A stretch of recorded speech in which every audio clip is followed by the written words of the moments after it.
When I was 14, I think it was, I watched our house burnt down on St. Patrick's Day. I was laying on the couch and I saw these flames come through the register, and within 15 minutes it burned to the ground. That was kind of the start for him of a desire to go into firefighting. I was fighting fire in 93, 94, and there wasn't a season that I missed up until I deployed from Iraq.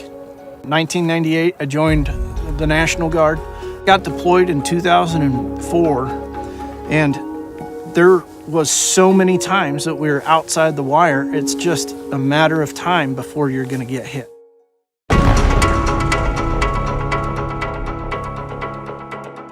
When the explosives went off, the sky turned black. It was just dirt and rocks and all kinds of, and immediately the Humvee was just filled with this sulfur smell and dust. I ended up having a brain bleed, detached right retina, a traumatic brain injury.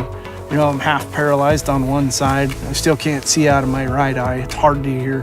You know, there's a lot of laundry list of things that kept me inpatient in the hospital for 3 years.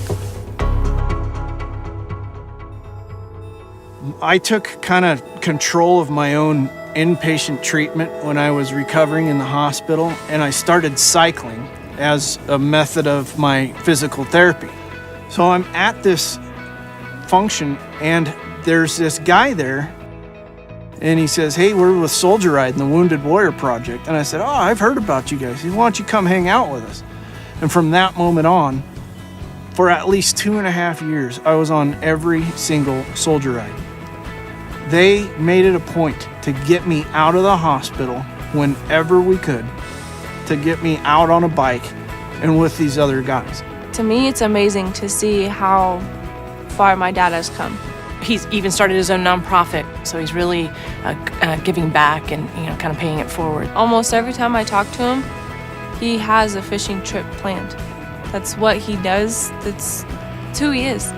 The years that I've dealt with post-traumatic stress disorder and my anxiety issues that come along with it, my brain injury,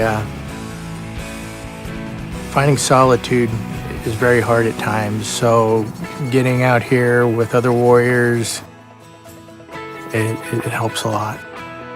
And for him to be helping other people the way that I know he inspires everybody else, that's amazing to me.